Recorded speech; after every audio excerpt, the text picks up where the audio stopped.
The steel of the handcuffs bit into my wrists as Sheriff Sheila paced around me. My pregnant wife sobbed in the corner of our living room, her hands trembling as she clutched her swollen belly. The deputies stood like statues, eyes fixed on the floor, avoiding the injustice unfolding before them. "I told you that you were not welcome in my town," Sheriff Sheila hissed, her badge gleaming under our kitchen light. "Should have left when you had the chance." I watched her plant the small bag in my toolbox, the one she had carried in her own pocket moments earlier. The white powder inside was unmistakable. She made sure I saw her do it, wanted me to know she was untouchable. "Found methamphetamine on the premises," she announced, voice suddenly official, speaking into her radio while staring directly into my eyes. "Suspect apprehended." My wife collapsed onto the couch, hyperventilating. I lunged forward but was yanked back by the cuffs. "Please," I begged. "She needs medical attention." Sheriff Sheila's lips curled into a cold smile. "Should have thought about that before you decided to fight City Hall." And that was when I realized I was not just fighting a corrupt cop. I was at war with the entire system she had built. I never planned to become a crusader for justice. I was simply a man looking for peace. After 5 years in the city, saving every penny we could, my wife Sarah and I finally had enough for a down payment on a modest home.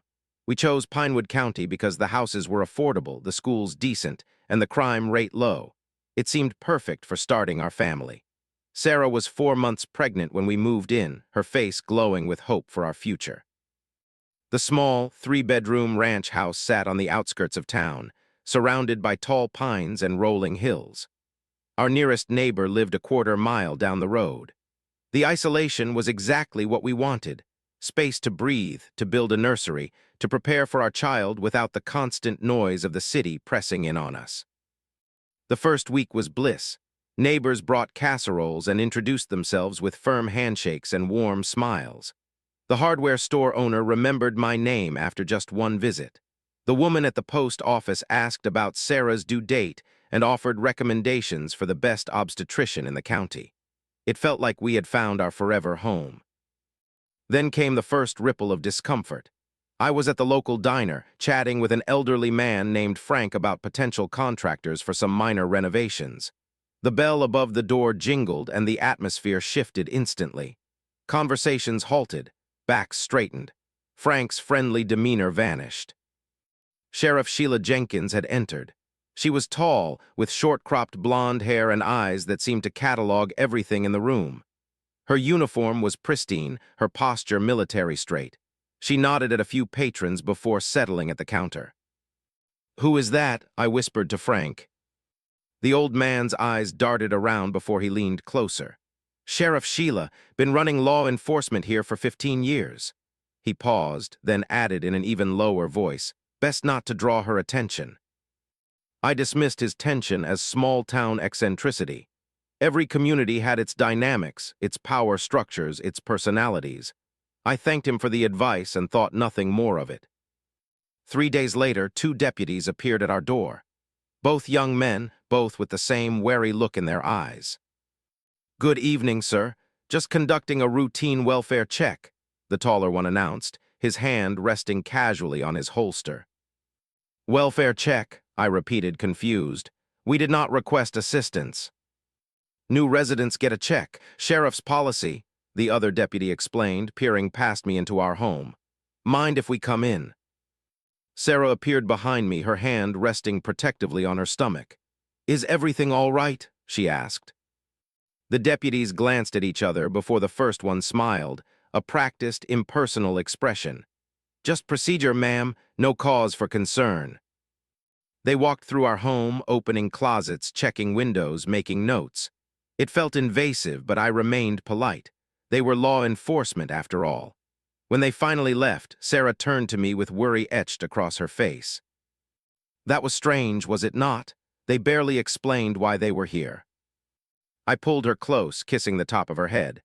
"Just small-town policing. They like to know who is moving in." The next morning, our neighbor Morris stopped by with fresh tomatoes from his garden. As we stood on the porch, he nodded toward the road where a patrol car drove slowly past. "I see you had visitors yesterday." he commented, his voice carefully neutral. Yes, something about a welfare check for new residents. Morris's weathered face creased with concern. Listen, I should tell you something about this town, about Sheriff Sheila. He glanced around as if worried about being overheard despite the distance to any other home. She runs this place like her own kingdom.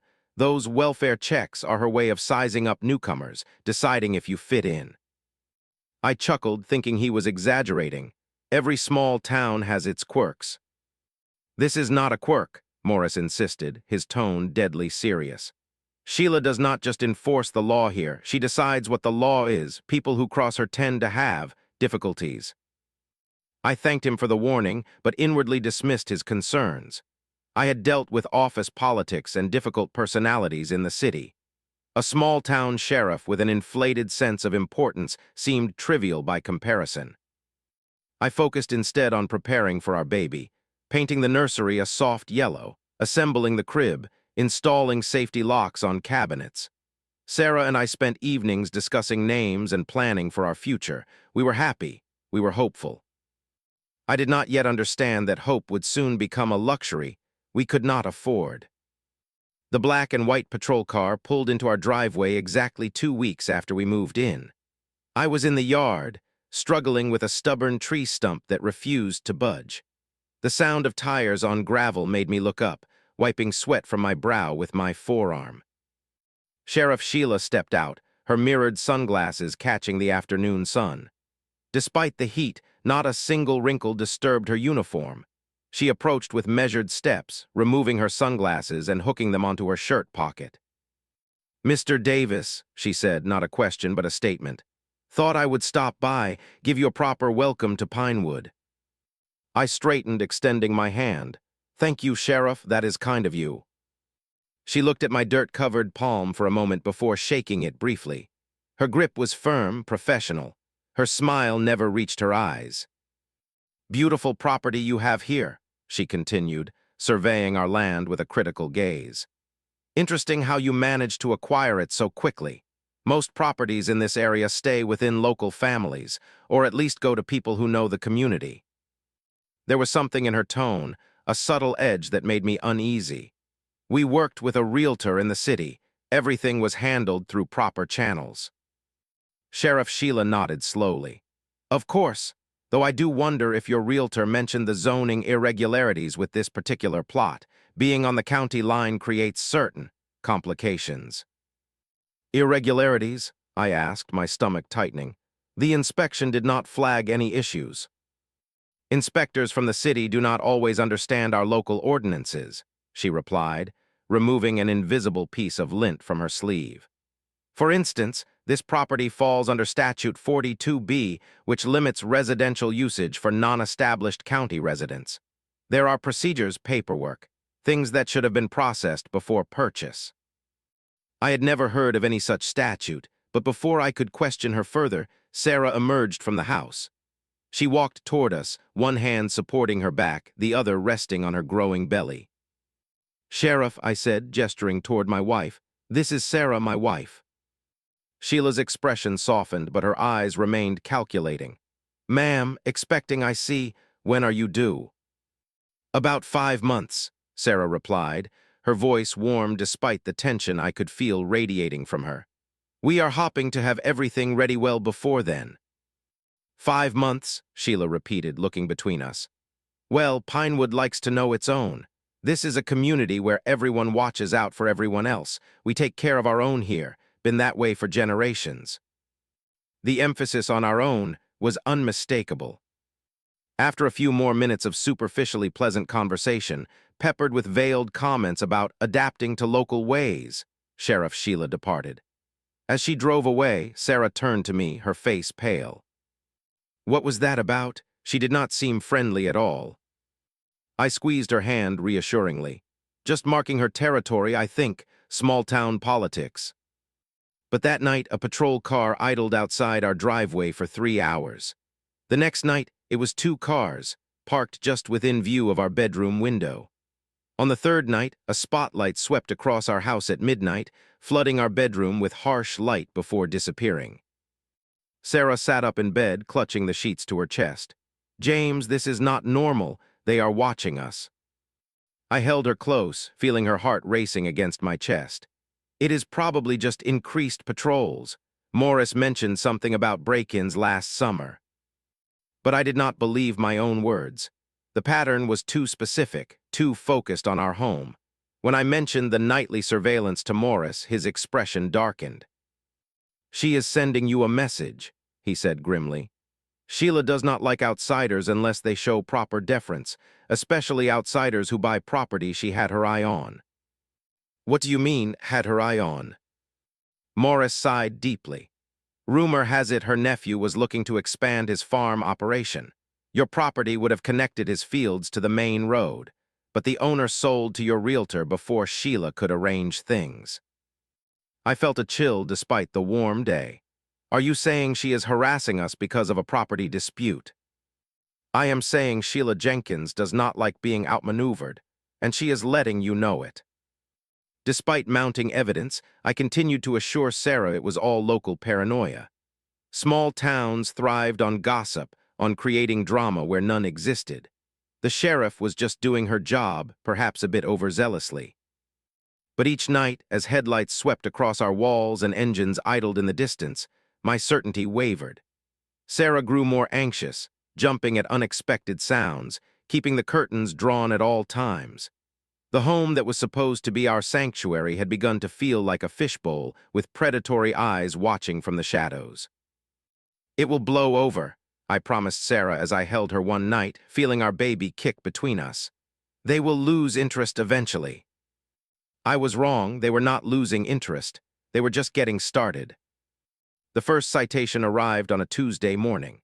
A young deputy with nervous eyes handed me the envelope, mumbling something about compliance with municipal code before hurrying back to his vehicle. Inside was an official notice citing us for vegetation exceeding permitted height limits. Our lawn was apparently half an inch too tall. The fine was $75. I paid it immediately, then spent the afternoon meticulously trimming the entire property. 3 days later, another citation appeared, this one for improper angle of vehicle parking on residential property. According to the notice, our car was parked at 37 degrees instead of the required 45-degree angle from the property line. The fine was $150. "This is absurd," Sarah exclaimed, reading over my shoulder. "How can they even measure such a thing, and why would it matter?" I had no answers, only a growing sense of unease. When a third citation arrived the following week, this one claiming unauthorized structural modifications to the porch that predated our purchase of the home, I decided it was time to address the situation directly. The county meeting was scheduled for Thursday evening at 7. I arrived 15 minutes early, took a seat in the back, and reviewed my notes. I had documented every citation, photographed our property from multiple angles, and prepared a respectful but firm statement about the apparent targeting of our home. At 7:15, a clerk announced that the meeting had been postponed due to administrative conflicts. When I inquired about the next scheduled date, she consulted her calendar with exaggerated attention. "It looks like we will have to push it back 2 weeks, she informed me, not meeting my eyes. "You can submit concerns in writing until then." "I would prefer to address the council directly," I insisted. "These citations seem excessive and possibly discriminatory." Her expression tightened. "Submit your concerns in writing, Mr. Davis. The proper channels exist for a reason." The following Tuesday, I returned for the rescheduled meeting, only to find the doors locked and a handwritten sign announcing another postponement. This pattern continued for 3 consecutive attempts. Each time, I was stonewalled with bureaucratic explanations and suggestions to submit in writing. Meanwhile, the citations continued to accumulate: mailbox height, improper garbage bin placement, unauthorized garden stakes, exterior paint shade variance, each more petty and arbitrary than the last, each carrying a larger fine. After the 6th citation, this one claiming our house numbers were 2 inches too small despite being the original numbers installed by the previous owner, a different deputy delivered the notice. He was older, with gray at his temples and lines around his eyes that spoke of fatigue rather than age. As I signed for the citation, he glanced around furtively before speaking in a low voice. Look, you seem like decent folks. You might want to consider selling, moving on while you still can. Excuse me, I said, startled by the unsolicited advice. He shifted uncomfortably. Just saying, some places are not worth the trouble, especially with a little one on the way. He nodded toward our home, where Sarah was visible through the window, her pregnancy now prominently showing. Are you threatening us, Deputy? I asked quietly. Not at all, offering friendly advice. He tipped his hat and turned to leave, then paused. By the way, these citations, they are just the beginning. It gets worse. That evening, I contacted a lawyer in the neighboring county. Jason Reynolds had a small practice, but came highly recommended by a colleague from my previous job. He agreed to meet me for coffee at a diner 30 miles away from Pinewood. Jason listened attentively as I laid out the situation, showing him the stack of citations and my documentation of the patrol car's surveillance. This is concerning, he acknowledged, frowning as he reviewed the papers. Small-town harassment is not uncommon, but this level of coordination suggests something more systematic. He tapped the table thoughtfully. I will look into these ordinances, see if they actually exist or are being selectively enforced. Relief washed over me. Finally, someone was taking our situation seriously. Thank you, we just want to be left alone to prepare for our baby. Jason nodded. I will call you in a few days after I have reviewed everything. 3 days later, my phone rang. Jason's voice was different, tight, professional, distant. Mr. Davis, after careful consideration, I must decline to represent you in this matter. My current caseload does not permit me to take on new clients at this time. But you said... I apologize for any inconvenience, he interrupted. I can refer you to other attorneys if you wish. Something in his tone stopped me from pressing further. What happened, Jason? I asked quietly. Did someone get to you? The silence stretched for several seconds. When he finally spoke, his voice was barely above a whisper.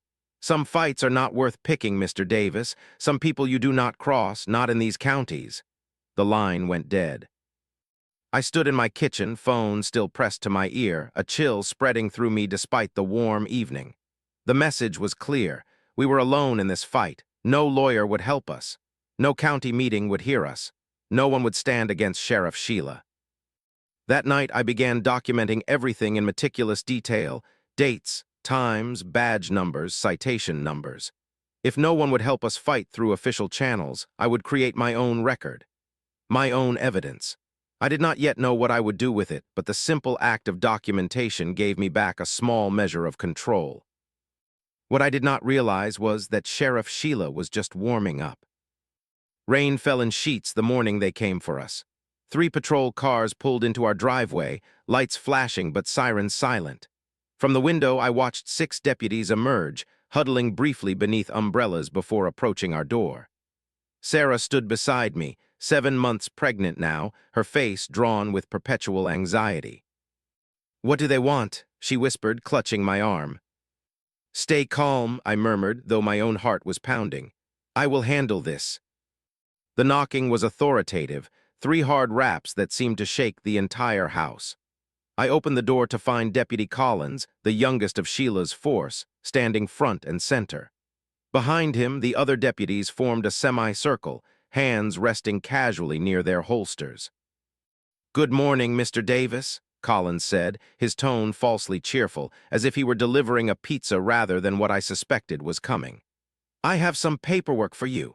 He extended an envelope, rain drops darkening the brown paper. I accepted it without comment, opened it, and felt my stomach drop. Eviction notice, on what grounds?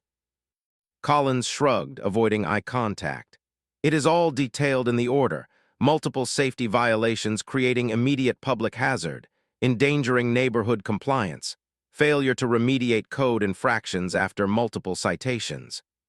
He recited the charges like a grocery list, dispassionate and detached. This is absurd, I said, my voice rising despite my determination to remain calm. We have addressed every single citation, paid every fine. This property poses no hazard to anyone. Not my department, Collins replied mechanically. I am just serving the papers. You have 72 hours to vacate the premises or face forced removal and additional penalties. Behind me, Sarah made a small, distressed sound. I turned to find her leaning heavily against the wall, her face alarmingly pale. James, she gasped, one hand clutching her belly, the other pressed against her chest. I cannot breathe. She slid down the wall before I could reach her, her eyes rolling back as she collapsed onto the hardwood floor. Panic surged through me as I dropped to my knees beside her. Sarah, can you hear me? I looked up at the deputies still standing in the doorway. Call an ambulance. She is pregnant, for God's sake. There was a moment, just a split second, when I saw genuine concern flash across Colin's face. Then his radio crackled, and Sheriff Sheila's voice cut through the static. Colin's report, papers served. The young deputy hesitated, eyes on my unconscious wife. Yes, ma'am, papers served, but there is a medical situation here. The wife has collapsed. Another crackle, then Sheila's cold response. Medical response en route. Complete your assignment and return to station. Collins swallowed visibly before addressing me again. Ambulance is coming. 72 hours, Mr. Davis, not a minute more. He turned and walked away, the other deputies following silently. The next hours passed in a blur of hospital corridors, beeping machines, and concerned medical staff. Sarah had suffered a panic attack that triggered early contractions. Though the doctors managed to stabilize her, she was kept for observation, hooked to monitors that tracked both her vital signs and our unborn child's heartbeat. I sat beside her bed, holding her limp hand, rage and helplessness warring within me. This was no longer about petty harassment or small-town politics. They had endangered my wife and child. They had crossed a line that could not be uncrossed. When Sarah finally regained consciousness, her first words broke my heart. We have to leave, James. We have to go before they hurt our baby. I kissed her forehead, brushing damp hair from her face. Rest now. Focus on getting better. I will handle everything else. The following morning, while Sarah remained under observation, I drove to the county courthouse. I knew Sheriff Sheila would be there for the morning arraignments. It was part of her routine, according to Morris. I waited in the parking lot, rehearsing what I would say, how I would appeal to whatever shred of humanity might exist beneath her badge. She emerged at precisely 9:30, walking briskly toward her cruiser, hat tucked under one arm. I intercepted her path, maintaining enough distance to appear non-threatening. Sheriff Jenkins, I called. I need to speak with you about this eviction notice. She turned slowly, sunglasses concealing her eyes, but her mouth curving into what might have been a smile on anyone else. On her, it was merely a baring of teeth. Mr. Davis, I heard about your wife's episode. How unfortunate. It was not an episode, I replied, fighting to keep my voice steady. It was a panic attack brought on by your deputy's intimidation tactics. She is 7 months pregnant, Sheriff. This stress could harm our child. Sheila removed her sunglasses, revealing eyes cold as winter lakes.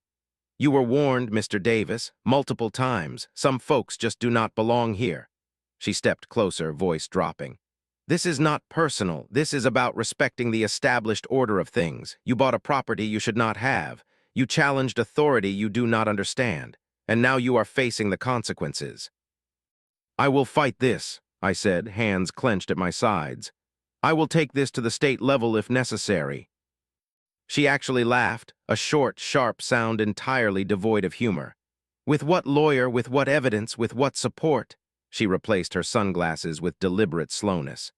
You have 72 hours, use them wisely.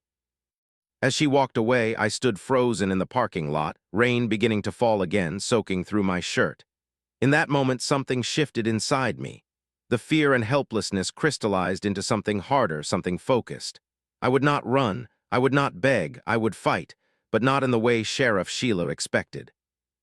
That afternoon, I purchased a high-definition camera, a voice recorder, and a new notebook.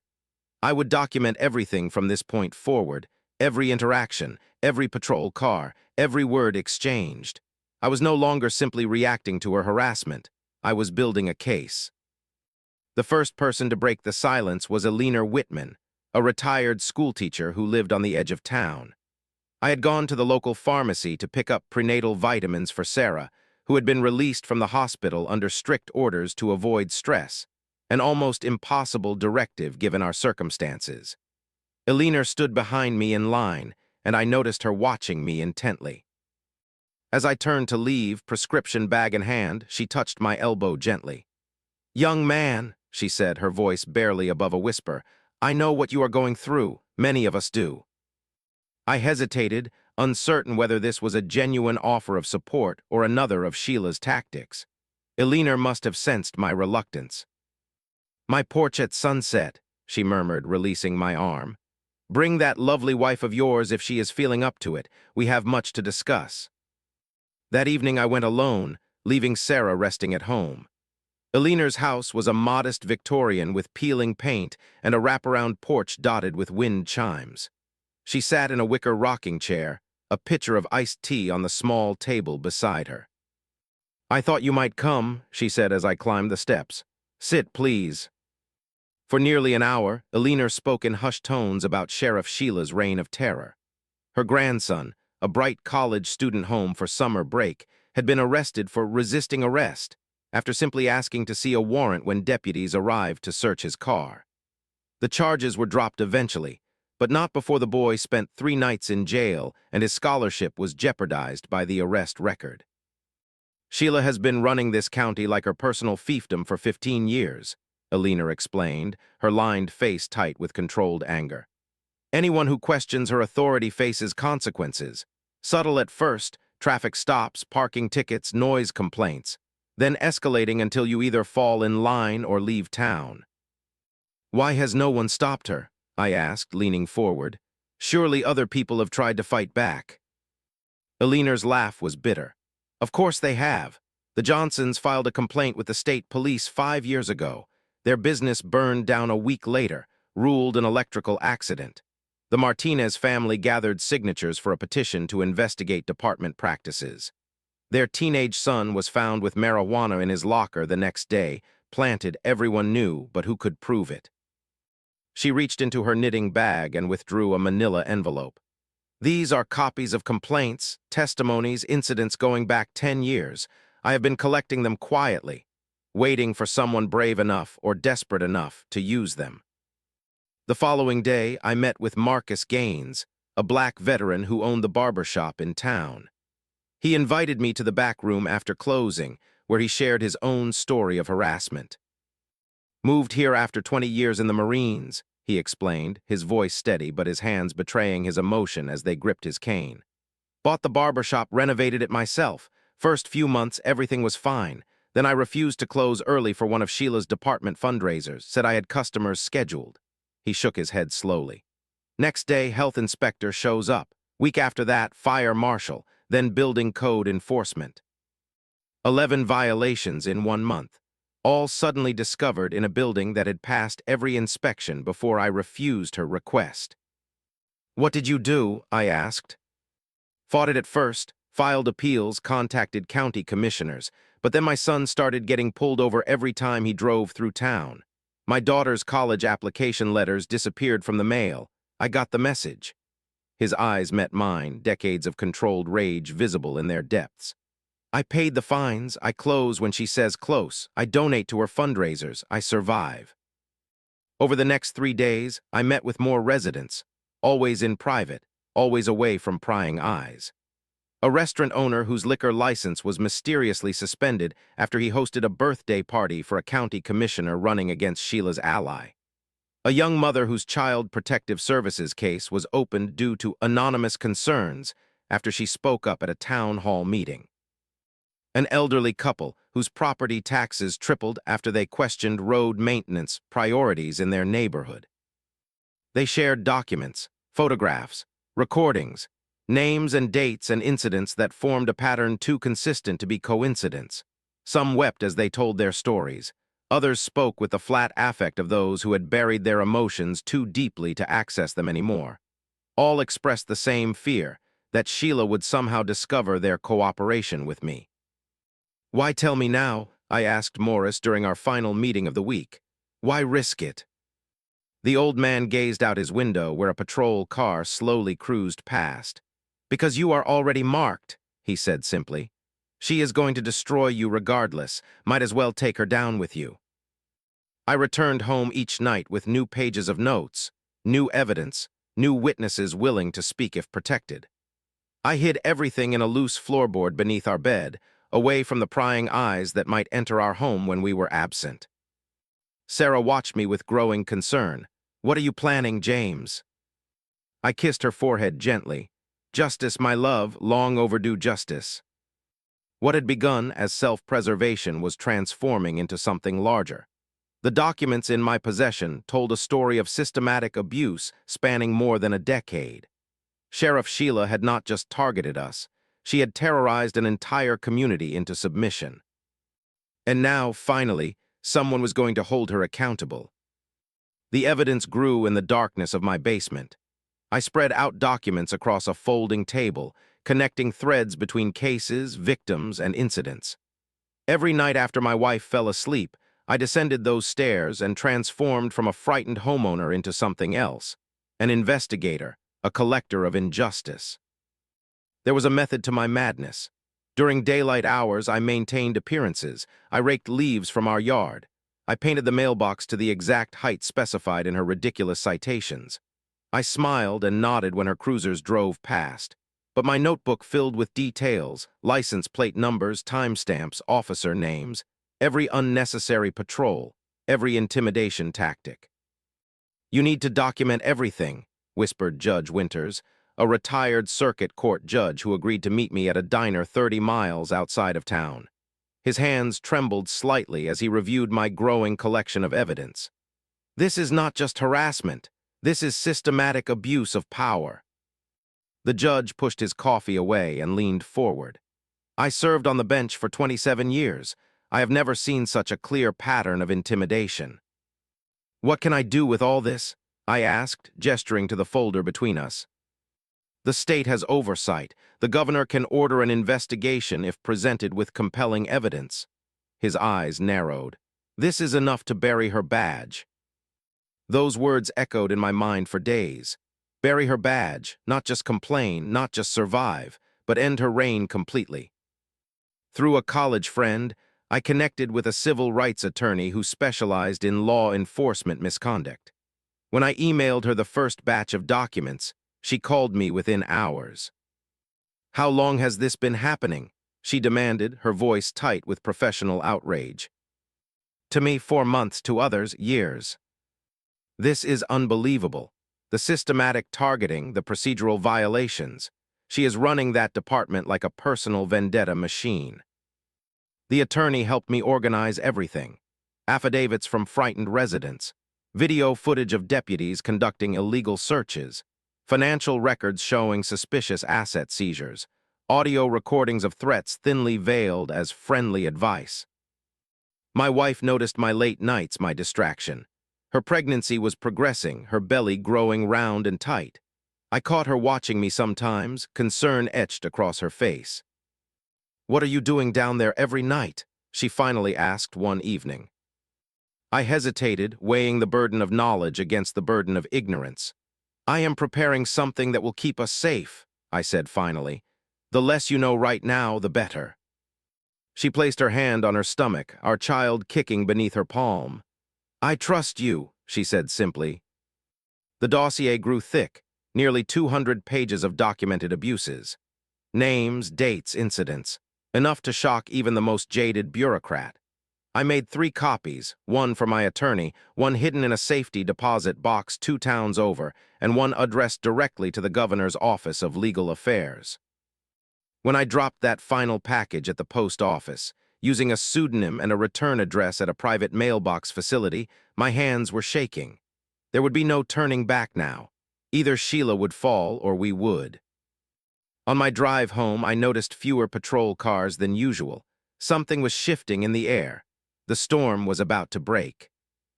The whispers started small, like most revolutions do. A clerk at the grocery store leaned across the counter while bagging my items. "Heard some big shots from the Capitol were asking questions at town hall yesterday," she murmured, her eyes darting around. "Government types," Suits. I nodded casually, maintaining my facade of ignorance. Is that right? Sheriff pulled all her deputies in for some emergency meeting, lasted 5 hours. The clerk slid my receipt across the counter. Never seen her rattled before. Rattled, the word tasted sweet. I drove home and noticed the patrol car that had been stationed near our driveway for weeks was absent. Small victories. At the hardware store, I overheard 2 men discussing how Deputy Collins had suddenly resigned. Just handed in his badge. No notice, one said, packed up his desk and left town the same day. These were cracks in her armor, the first signs that the foundation was crumbling. I watched from a distance, keeping my head down, playing the role of the intimidated resident. 3 days after I sent the package to the governor's office, my burner email received a message. Documentation received. Investigation proceedings initiated. Maintain confidentiality. Will contact when appropriate. I printed the email, then deleted it immediately. Evidence that someone was listening, someone with authority. The town felt different now. Sheila's cruiser tore through neighborhoods at high speeds. Her deputies grouped together at the local diner, huddled in tense conversation. The normal swagger was replaced by nervous energy. Then came the defections. Deputy Reynolds knocked on my door after midnight. My wife clutched my arm as I opened it, fearing the worst. "I am not here officially," he said, his voice low. He glanced back at his personal vehicle, not his patrol car, parked across the street. "I cannot be part of this anymore." He handed me a flash drive. Internal memos, financial records, everything she told us to delete, I made copies. "Why are you giving this to me?" "Because people are talking. They say you have connections, that you are building a case." His eyes were haunted. "I have a family too. I just want to do the right thing before this all comes down." I took the flash drive and nodded. "I never saw you." The next morning, a crisp email arrived from an address ending in state. Gov. "Mr. Davis, the governor's office requests your full testimony regarding case GR 2245. Please confirm availability for secure video conference." It was happening. The wheels of justice, so often rusted in small towns like ours, had begun to turn. That evening, headlights flooded our living room windows.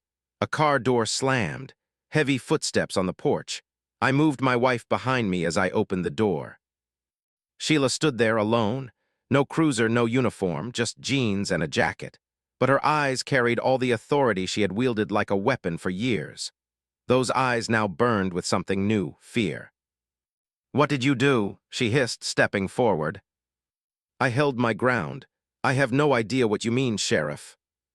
"State investigators crawling all over my department. Subpoenas for records going back 5 years. Deputies being called in for questioning." She jabbed a finger toward my chest, stopping just short of physical contact. "This has your stink all over it." "Sounds like you have bigger problems than me and my pregnant wife," I replied, my voice steadier than I felt. Her face contorted with fury and something else, desperation. "You think you know power," she spat. "You do not know anything."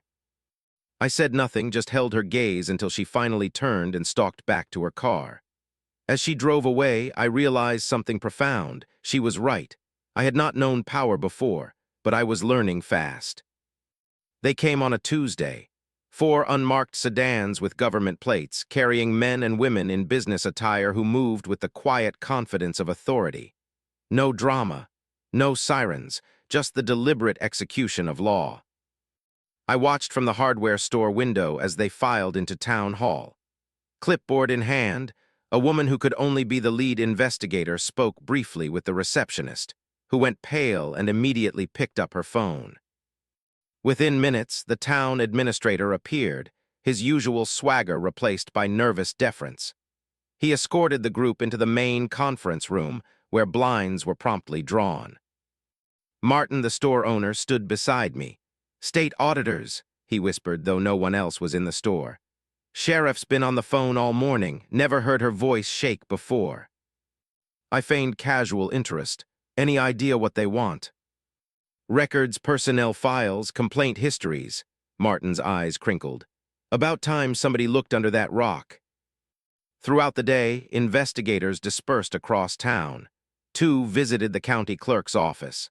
Another interviewed the court administrator. A 4th was seen entering the bank where municipal accounts were held. I kept my distance, watching the dance unfold. This was delicate. Too much interest from me could alert Sheila to my involvement.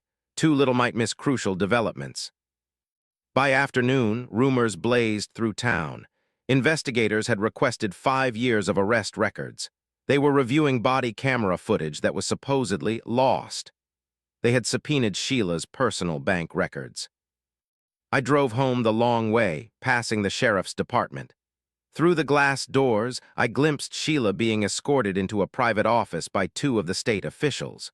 Her shoulders were rigid, her usual commanding presence diminished. At home, I found my wife on the sofa, television tuned to the local news. "Something is happening," she said, pointing to the screen. A reporter stood outside town hall. "Breaking news from Riverside County," the reporter announced. "State investigators have descended on Millfield today, following allegations of misconduct within the sheriff's department.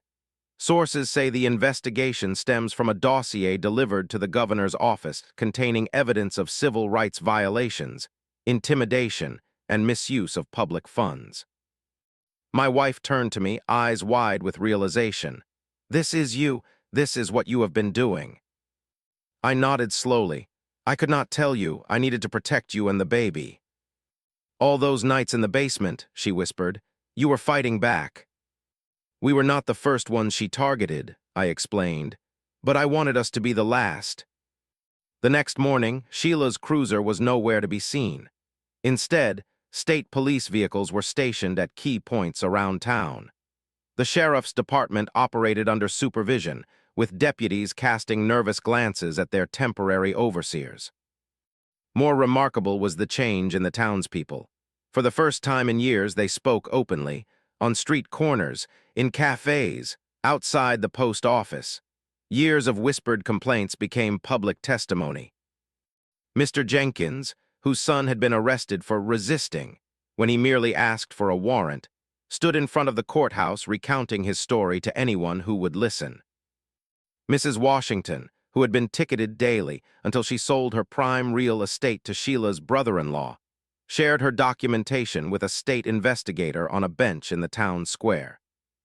The media arrived by mid-afternoon, first local outlets, then a van from the state capitol. Cameras captured the small crowd forming outside the courthouse, people holding handmade signs, "End the corruption and justice for Millfield." I stayed back, watching from a distance. This was their moment, not mine. I had lit the match, but they were the ones who had endured the darkness longest. My phone buzzed with a text from an unknown number. "Governor's office. Secure call tomorrow, 9 a.m. Link to follow." The machinery of justice was now fully engaged, its gears turning inexorably toward a reckoning that had been years in the making. The town seemed to breathe differently, as if a weight had been lifted, not fully gone, but shifting.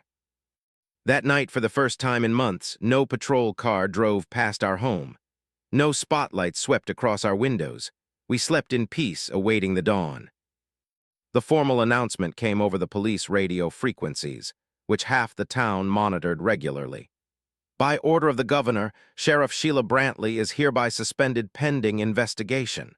Captain James from State Police will assume temporary command effective immediately." I was at the hardware store when the broadcast came through. A silence fell over the customers, followed by murmurs of disbelief. Then, unexpectedly, an elderly man removed his hat and held it over his heart as if marking a solemn occasion. "Never thought I would live to see it," he said quietly. Outside the sheriff's department, news cameras captured the moment Sheila was escorted from the building. She wore civilian clothes, her face a mask of cold fury. No handcuffs. This was an administrative action, not yet a criminal arrest, but the symbolism was unmistakable.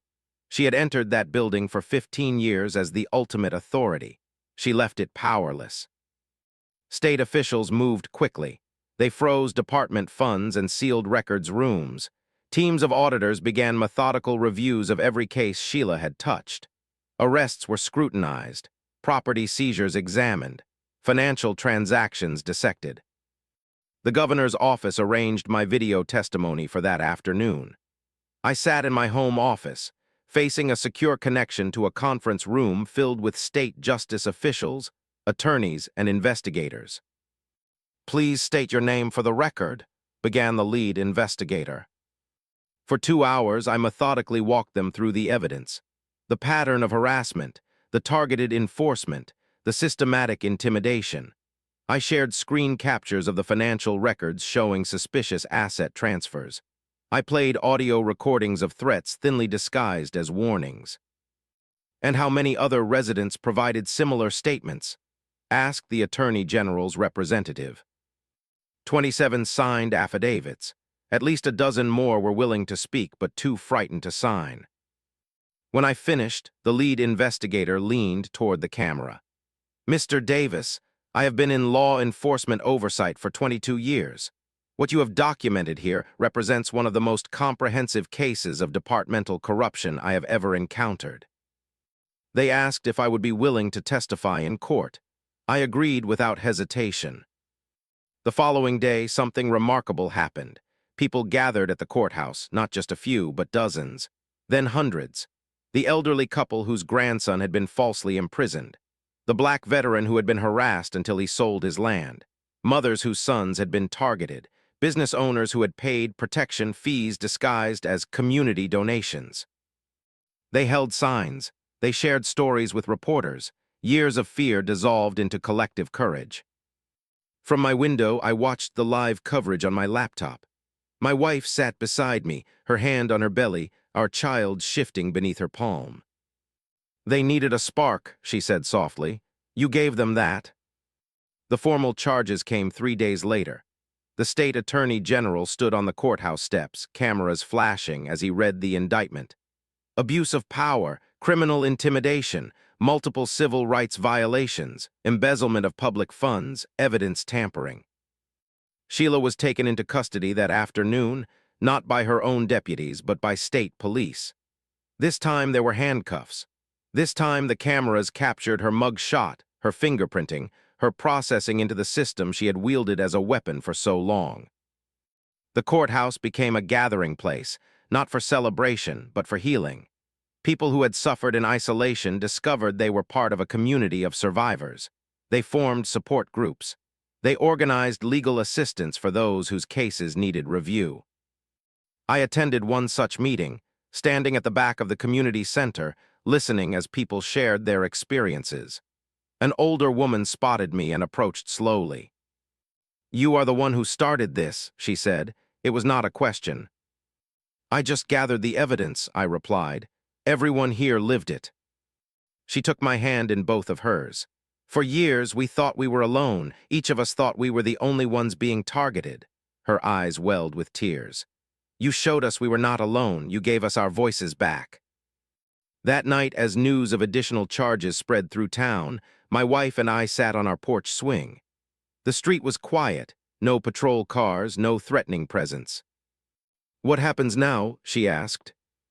I placed my hand on her belly, feeling our daughter kick beneath my palm. "Now," I said, "we build something better from the ashes." Sheila never faced a jury. The evidence was too overwhelming, the witnesses too numerous, the paper trail too damning. Her attorney negotiated a plea deal, guilty on 8 counts in exchange for avoiding federal prison time. The terms were strict: permanent surrender of all law enforcement credentials, 5 years of house arrest, financial restitution to victims, and a lifetime ban from public office. On the day she entered her plea, I watched from the back of the courtroom. She never looked at the gallery, never faced the people whose lives she had damaged. Her shoulders, once squared with authority, now slumped in defeat. The judge spoke words I will never forget. "The badge you wore was meant to represent justice and protection. You transformed it into a shield for tyranny. There is no sentence I can impose that fully addresses the breach of trust you have committed against this community." 2 weeks later, in the same hospital where my wife had been treated for her panic attack months earlier, our daughter was born. 6 pounds, 9 ounces of pure hope. We named her Liberty Marie Davis. Liberty, because that was what we had fought for. Marie after my wife's grandmother who had taught her to stand tall against injustice. As I held that tiny life in my arms, her fingers wrapped around my thumb, I made a silent promise. The world she would know would be better than the one we had endured. She would never live in fear of those meant to protect her. The town began to heal. A special election appointed an interim sheriff, a retired state trooper with a reputation for integrity. The department was restructured, with new oversight committees composed of citizens from every neighborhood. I received an unexpected call from a neighboring county commissioner. "We have been following what happened in Millfield," she said. "We are forming a regional task force on police reform. We need perspectives from people who have seen corruption firsthand and fought it successfully. Would you consider serving as a civilian consultant?" I accepted without hesitation. The work was challenging but crucial, reviewing complaint procedures, establishing community oversight, creating transparent disciplinary protocols. I found myself sitting across tables from police chiefs and officers who genuinely wanted to serve their communities properly. "What was the first sign?" a young sergeant asked me during one session. "How did you know something was fundamentally wrong in that department?" I considered the question carefully. "When power stops explaining itself," I finally answered. "When authority becomes irritated by questions rather than respectful of them, that is when you should look deeper."